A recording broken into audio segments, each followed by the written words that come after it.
Greetings to everyone out there in the NoDQ galaxy. Welcome to the NoDQ live recap of WWE Clash of Champions 2019. Real quick, for those of you watching this live, please do me a favor and spread the word about this video. Tell a friend, post a link on social media, Facebook, Twitter, any site you can. I really do appreciate spreading the word and getting the word out there about the NoDQ live review. Anyways, Clash of Champions 2019 is in the history books.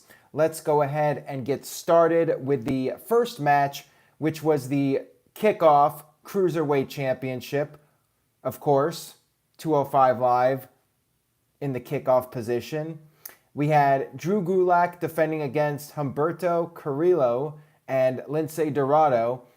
Not a whole lot to say about it. Pretty much your standard cruiserweight match. I mean, I enjoyed it, but it wasn't like an all-time classic cruiserweight match or anything, just your standard kickoff match. And if you missed it, you really did not miss all that much. I know Christopher Mason in the chat room says 205 Live matters, good hot opener. I thought it was all right, but I mean, wasn't blown away by it or anything. It served its purpose. It was to kick off the show and get the crowd warmed up and all that. And not much else to say about it.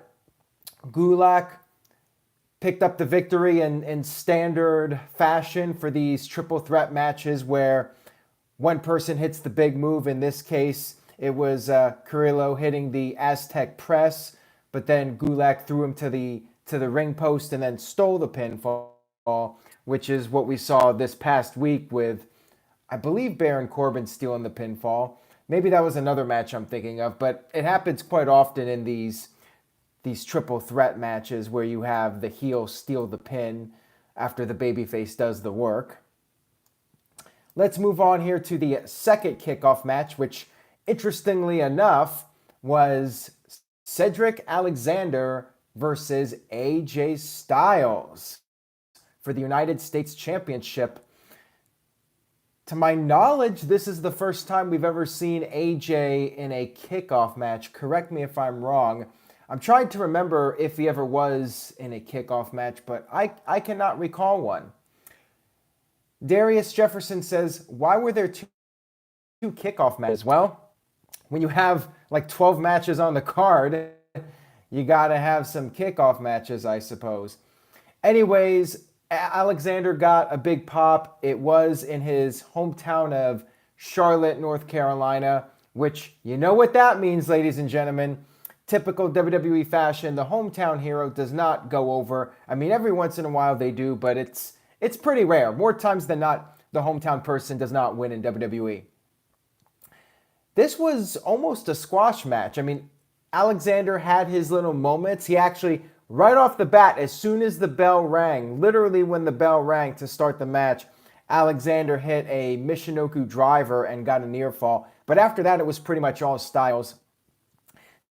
Styles ended up even pulling up Alexander when he had the match won. He stopped the count after hitting a Styles clash on the outside of the ring. And then Styles hit another one to pick up the victory. And then to put the icing on the cake, to further send a message to Alexander, he had the OC come out and beat down poor Cedric Alexander after the match was over. So there you go. Don't know what this means for the future of Alexander. Will he continue to be pushed, or was this the one and done? We'll have to wait and see. Now moving on to the main card. We had the Raw Tag Team titles on the line. We had Seth Rollins and Braun Strowman versus Rudolph, Robert Roode, and Dolph Ziggler for the Raw Tag Team titles. Roode and Ziggler worked together to get the heat.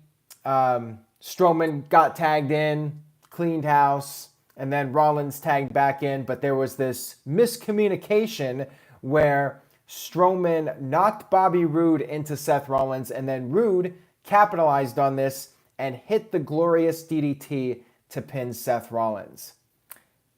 Chris Mace says Rudolph won, no surprise. I'm actually a little surprised by this because I was thinking, why would you have this team thrown together beat your Universal Champion or your number one contender. Just did not make sense to me. And let's think about this here. A month ago, 2 months ago, Bobby Roode was running around backstage trying to win the 24/7 title. And now he's pinning Seth Rollins with a glorious DDT. Now, some people are like, well, Bobby Roode deserves a push, yada, yada, yada. He's a good wrestler. I'm not arguing that. But WWE has already positioned him as an enhancement guy at this point. And he's pinning Seth Rollins. Like, if you had built up Bobby Roode and Dolph Ziggler for the past 6 months and they were beating team after team after team, and then he beat Seth Rollins, yeah, I'm fine with that. But WWE literally just threw this tag team together, and you have Bobby Roode, who's pretty much barely making television, pinning Seth Rollins, the Universal Champion. So, I mean, if you were going to do this finish, then you got to have something more impactful. Strowman should have done something more than just knock Roode into Rollins. I mean, I thought the execution of this was weak. Nonetheless, Rudolph, new tag team champions. Tag team division means nothing. I'm hoping now that WWE announced the draft for early October, I'm hoping we can just have some of these championships merge and just have one set of champions that appear on both shows. And that's the wild card. Instead of doing the wild card rule, if you win the championship, whether it's the world title or tag team titles, you get to be on both shows. That's the extra perk. I still think that that's what WWE should do. I've been arguing this for the longest time because the Raw tag team titles, SmackDown tag team titles, to me, they mean absolutely nothing at this point. So let's move on here. We had Bayley versus Charlotte Flair. And not really much to say about this one because the match was literally 3 minutes. Wait a minute. Did I just say 3 minutes? Anyways, Charlotte hit a big boot right off the bat and got a near fall on Bayley. And if you're wondering that sounds similar to what happened in Cedric Alexander versus AJ Styles, well, you would be correct. It was pretty much the same exact start as the Cedric AJ match. Charlotte was dominating, but then Bayley removed the turnbuckle pad. She threw Charlotte into the exposed turnbuckle and pinned Charlotte, and then quickly ran away, and well, that was that. Again, Charlotte, hometown, loses. Feel bad for the hometown people on this show. They were not successful, but I mean, not really surprised by this. I was surprised that this match went so quickly. I figured that this would have gone significantly longer, but whatever.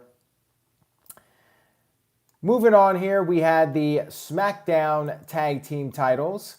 We had the New Day versus the Revival.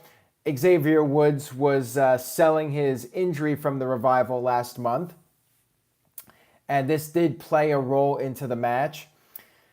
Revival hit the Shatter Machine to Big E on the outside and then hit the Shatter Machine to Woods, but they decided to further exploit Woods' injury. And this was interesting booking here because I was figuring, okay, they're getting a little bit too cocky, a little too arrogant. Big E's going to make a comeback and New Day's going to win. Nope. They went for the further damage. Dawson put a submission on Woods, and guess what? Woods tapped out. New tag team champions for SmackDown, even though the Revival are on Monday Night Raw, I believe. I'm not even sure at this point. So if I make a mistake and I'm like, this person's on SmackDown when they're on Raw, can you really blame me? I mean, let's be real here. The brand split has been just completely watered down with this wild card rule. I'm hoping again with this draft that WWE will take it seriously again. But the question is, even if they do, how long? And as far as Revival being champions again, I mean, yeah, I'm happy for them, but it's like 1 week they're being pushed, 1 week they're not, goes back and forth, and it's gotten to the point where I really just don't care that much anymore. After the match, Revival cut a victory promo. They talked about the tag team division being revived, yada, yada, yada. I mean, the promo was fine, and they hyped up the Kofi Kingston-Randy Orton match. I mean, I thought the promo was good. Match was fine for what it was. I mean, it really wasn't much of a match. It was fairly short, and I guess there was an out for New Day losing because of the Kofi injury, and they worked that into the storyline. So there you go. Next up, we had the women's tag team titles match. We had Alexa Bliss and Nikki Cross against Mandy Rose and Sonya Deville, Fire and Desire. Before the match started, we had Alexa and Nikki cut this promo. R-Truth and Carmella came in as a camera crew. They had a boom mic. They were shoving the mic in Alexa's face. Alexa grabbed the mic and then alerted everyone, hey, R-Truth is here backstage. Apparently everybody and their mother heard it. All these wrestlers, Zack Ryder, and not Bobby Roode now because he pinned the Universal Champion, so he's relevant again. But all the other guys ran and chased after R-Truth. We had the match. We had R-Truth coming out again and Alexa Bliss rolling up R-Truth and almost winning the championship. And then R-Truth quickly ran away and, well, that was that. Remember, WWE was advertising that every title had to be on the line, so you got the quick R-Truth cameo here. During the match, Nikki Cross was making fun of Mandy Rose, taunting her by doing Mandy's, sexy poses, and Renee Young was like, this is the sexiest thing she's seen on WWE television in years, and Corey Graves was just completely disgusted. He was repulsed by this. I thought that this was pretty amusing. I was not surprised by the finish here. Nikki Cross pinning Mandy Rose with her neck breaker. I thought this was fine. Keep pushing the champions. Don't hot potato the titles. No problem here with Nikki and Alexa retaining. Commentary was probably the highlight. I mean, the match really wasn't taken that seriously with the whole R-Truth thing, but it was entertaining for what it was. Next up, we had the Intercontinental Championship match, which was The Miz versus Shinsuke Nakamura. Sami Zayn came out. He had a neck brace on, courtesy of the Undertaker chokeslam. And Sami said he's tired of being disrespected by the fans, disrespected by the wrestlers. Zayn then introduced Nakamura. Nakamura came out wearing a red cape. He's not quite Superman, but he is a rock star, Shin, also known as Shinsuke Nakamura. Match was all right. I mean, Miz continues to be booked as the stupidest babyface of all time. Sami Zayn tripped him at one point, and then Miz got the figure 4 on. However, Nakamura got to the ropes.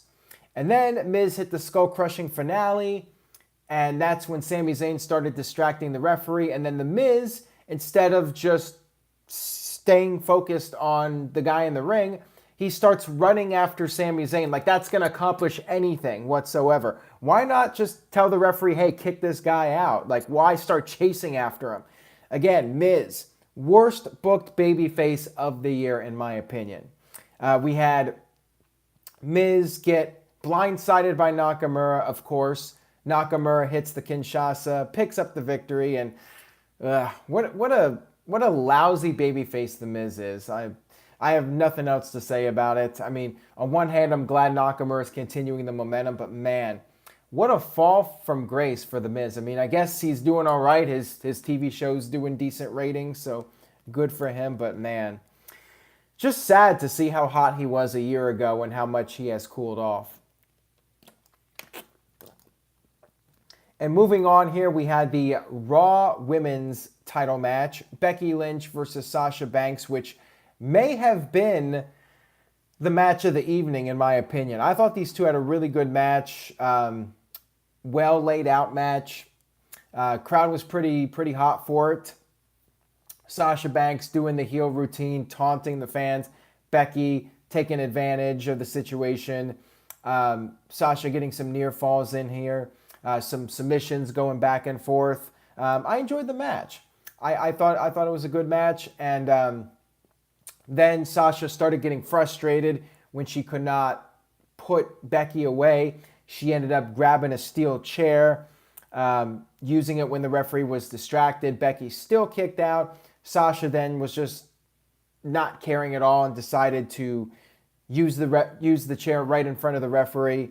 The referee grabbed the chair, And then Becky grabbed the chair and accidentally hit the referee. Referee got knocked down and was pretty much killed by this one chair shot. We had Becky and Sasha fighting through the crowd. They started fighting in the concession stands. They got back in the ring, and then Becky used the steel chair on Sasha Banks. Referees started coming down. So WWE did something really interesting here. They had Michael Cole on commentary say that it was determined backstage that Becky Lynch is going to be DQ'd for attacking the referee. They did not announce this to the live crowd until the very end of the entire segment, which I thought was really clever, because if they had done this right off the bat, if a second referee just ran down and said Becky's disqualified, crowd would have started booing, chanting bullshit, and they would have crapped on the whole post-match angle. So I think it was smart to not say anything until the whole angle was done, and then have the announcer say that Becky was disqualified but still the champion. So that was clever WWE. I mean, sometimes they don't really think with what they're doing, but this time I thought that was a good idea. And I didn't even mind the DQ. I know people don't like the DQ finishes on pay-per-view, and normally I don't. But in this case, I thought it was fine. I think it was maybe too soon to have a title change, and Sasha should not be losing at this time. So if there was ever an argument to hold off on a decisive finish, this was the time. And, you got Hell in the Cell next month. Perfect opportunity to set up for Hell in the Cell and do these two women inside the cell. So this was fine. This was good stuff. Shanti with the first NoDQ $5.27 super chat of the evening. The new reigning and defending super chat champion for $5. You can become the NoDQ super chat champion. He says, I am your NoDQ 52-7 Diners champion. Flapjacks for everyone with a cat. Sounds good, Shanti. I appreciate the super chat. Thank you for that. Web Gaming 615 with the $2 super chat. Thank you for that, Web. He had no comment other than $2, but thank you for that. I appreciate it. Let's move on here to the WWE Championship match. Randy Orton versus Kofi Kingston. Kofi Kingston, despite his New Day brothers losing the tag team titles, was still jolly, still throwing pancakes. And we had this match which was very Triple H-like, well, I guess very Randy Orton-like as well. Very slow, methodical match. Kind of boring, quite frankly. I really wasn't feeling this match. And I have to say, when Kofi's music hit, like you could almost hear a pin drop in the arena. To me, it was so sad to see Kofi coming out there and getting pretty much no reaction. He had to work so hard just to get the crowd to care somewhat about what was going on in the match. Randy Orton was just slow-paced with beating down Kofi for the longest time. He finally hit the RKO, but Kofi got his foot on the ropes. And then Kofi went for the punt. He missed the punt. Kofi hit the tip, Trouble in Paradise, to retain the WWE Championship. So Kofi's reign never ends.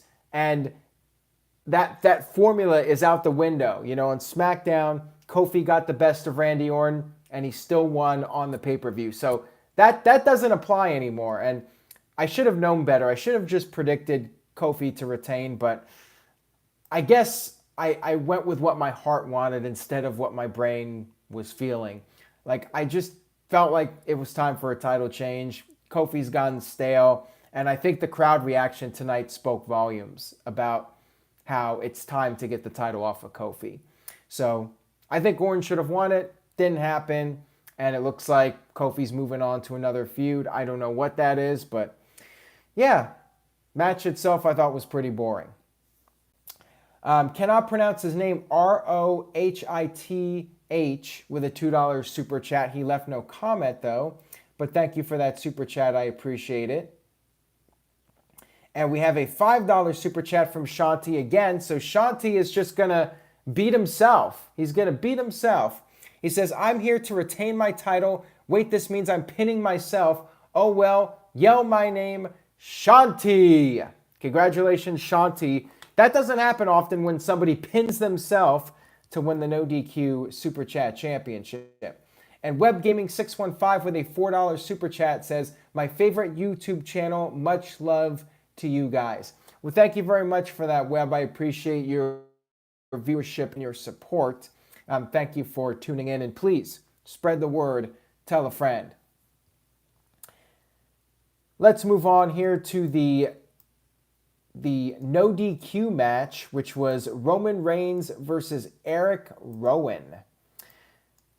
Crowd was not really all that hot in as far as this match goes. I mean, they were not into it that much, but I mean, they're still cheering Roman Reigns despite Reigns clearly being positioned as the guy in WWE, even though he's not in the title matches. He's still being booked like the top guy. Crowd has not turned on him yet. Crowd is still cheering for Reigns. Before the match, we had the Street Profits cut a promo. They were hyping up the King of the Ring final for Raw, Baron Corbin versus Chad Gable. And then Booker T showed up and made a little cameo and had a little bit of a back and forth exchange with the Street Profits. And then we had the no DQ match. Roman Reigns went right after Roman before the bell could even ring to start the match. They brawled in the crowd. Rowan got the steel steps, which is a little throwback to the stairs match with the Big Show from 2014, if anybody remembers that. And if you do, what's your problem? Rowan ended up powerbombing Roman Reigns through the announce table, got Reigns back in the ring. Reigns kicked out, of course. They brawled in the crowd. Rowan chokeslammed Reigns through a regular table by the fans at the ringside area.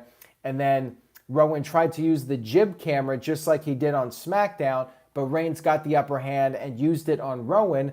And then he threw Rowan down the ramp and then went for the biggest spear of all time, running down the ramp to hit the spear, when all of a sudden Luke Harper makes his grand return to WWE after it had just been reported recently that Vince McMahon saw nothing in Luke Harper and there was reportedly no plans in bringing back Luke Harper. Well, Luke Harper is back, and there you go.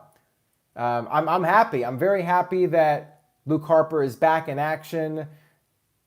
Bludgeon Brothers reunited. Hopefully this means we get the old school Bludgeon Brothers music back. I am not a fan of Rowan's music. The Bludgeon Brothers music was badass though. So I'm hoping that music will be used again. And I guess Daniel Bryan's going to team up with Roman Reigns against the Bludgeon Brothers, or maybe Bryan is the mastermind and Bryan's going to lead the three of them in a new faction. I mean, I'm curious to see where this goes. So I love seeing the return of Luke Harper. Rowan did the Iron Claw chokeslam and pinned Roman Reigns. So I bet against Roman Reigns and I was wrong. The one time I bet against Roman Reigns, or I predict Roman Reigns, I'm wrong. And then when I predict Roman Reigns to lose, that's when he wins. That's what I was trying to say. But anyways, Erick Rowan defeats Roman Reigns with the help of the returning Luke Harper. So match was pretty good. I wouldn't say it was great or anything, but I thought it was solid. All right, so let's move on here to the main event of the evening, which was Seth Rollins defending the Universal Championship against Braun Strowman. Strowman got a hot start. Rollins kept trying to use his quickness to sidestep Strowman, and Rollins would get the upper hand, and then Strowman did a little bit of high flying of his own. Strowman did a top rope splash, which was a little scary because he got up there and he almost lost his balance, but managed to balance himself and then hit the splash. And then he was selling his knee after doing the splash. Rollins kicked out at 2. And then Rollins hit a curb stomp on Strowman. Strowman kicked out at 1. Rollins hit a second stomp, and Strowman kicked out at 2. And then Rollins hit a third stomp, yet Strowman kicked out again. So Strowman kicked out of 3 stomps. Strowman then went for a power slam, but his knee gave out on him. And then Rollins hit the pedigree and a 4th curb stomp to finally pin Braun Strowman. There were some boos from the crowd. I did notice that, but Seth Rollins picks up the victory over Braun Strowman. And I guess if there's a positive here, at least Strowman came off strong in defeat. I mean, it took 4 stomps to beat him. But still, I mean, Strowman doesn't look like he's ever going to get to the promised land. He's never going to get that championship. But anyways, Seth Rollins retains the championship. And then just as the pay-per-view was about to go off the air, we had the lights go out and we had Bray Wyatt hit the Sister Abigail on Seth Rollins on the ramp. And then the mandible claw was put onto Seth Rollins and the pay-per-view goes off the air. So it looks like we got Seth Rollins versus Bray Wyatt for the Universal Championship coming up at the Hell in a Cell pay-per-view. So there you go. That was Clash of Champions 2019. And now I go to you guys. What did you think of the show? Did you enjoy Clash of Champions 2019? Let's go ahead and do the letter grades for the show. Overall, I thought it was all right. I mean, I thought it was overall an average pay-per-view. We did have a few cool moments. Bray Wyatt showing up. I thought the main event was good. I wouldn't say it was a great match, but I did think it was good. I enjoyed the Becky Lynch, Sasha stuff. I thought that was good. But most of the undercard I thought was pretty forgettable. And even though this was a shorter show than usual, I really couldn't get into all that much. So I'm going to go with a C. To me, very average WWE pay-per-view. Wasn't great, wasn't terrible, just a show. Just if you just tune in to watch some wrestling matches, it was fine. Nicholas Easy with a $6 super chat. So Nicholas Easy is the brand new, reigning, and defending NoDQ super chat champion. And I'm holding it the correct way. Hey, the referee tonight held the United States Championship upside down. So I'm not the only one that botches. But congratulations, Nicholas. And he says, foot up the butt to Shanti. Poor Shanti. Foot up the butt to become an 11-time champion. So let's see here. Tic-Tat-Tat with a C. Kim Hall says B-. Israel Diaz with a B-. Kev Dog with a B-. JSpin401 with a C-. Supernamic2121 gives it an F-. Kev Dog with a B-. I think I said him already. Chris Mace with a B-. Caitlin enjoyed it. B- from Caitlin. Terry with a B. Webb with a C. Calvin Bowman with an A+. Wow, Calvin absolutely loved this show. This was like his WrestleMania 17, apparently. Big Rocker Johnson with a B. Kayfabe Candy Ass with a D+. He says, pretty boring show with a couple of decent moments. And Shanti Kurz, Shanti with a $10 super chat says, I'm just going to roll myself up for another pin to be a multi-champion in one night by pinning myself and beating myself. Pause, Shanti. I am your diner's champion. Breakfast omelets for all. With cats. Well, Shanti, you actually pinned the guy who stuck it up your butt, the foot up your butt. So you pinned Nicholas Easy to win the championship. But you could just roll yourself up again afterwards, just for the hell of it. Why not?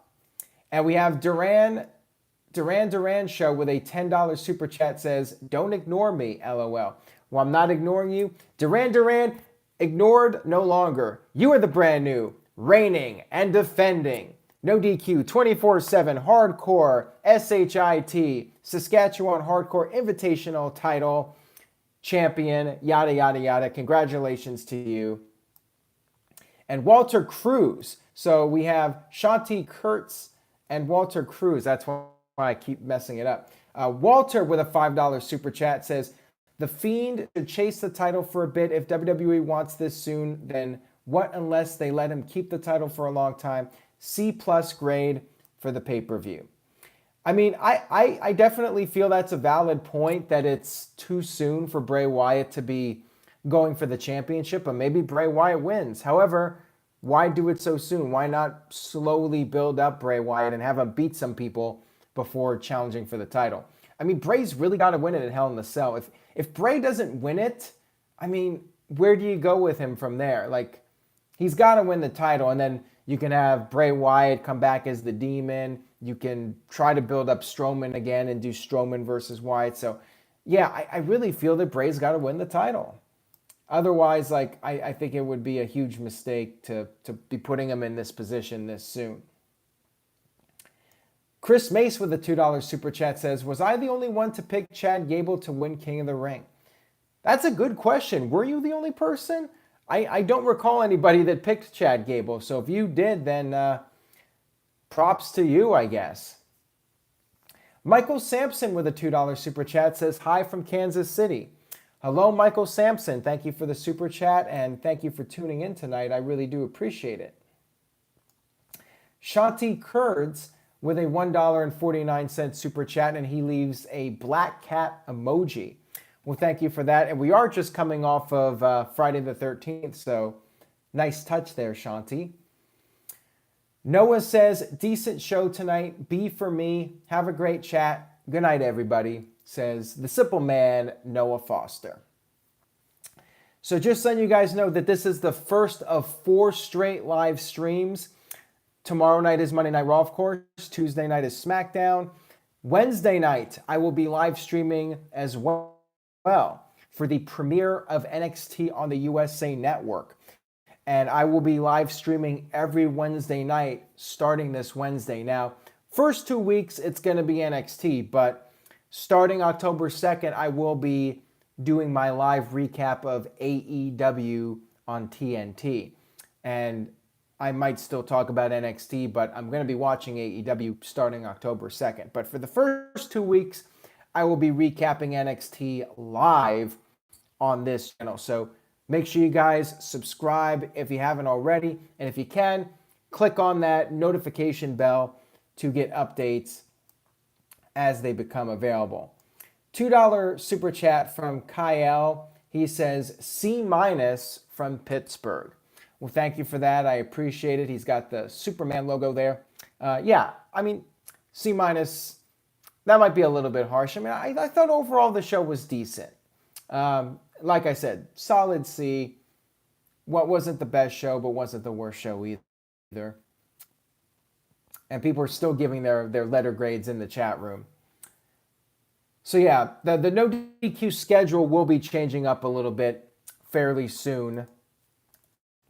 I do plan on continuing the No DQ review, and we will have all the usual content going up, but there will be a little bit of a shift with when videos are going up. Obviously, SmackDown, No DQ's live recap will be Friday nights for that.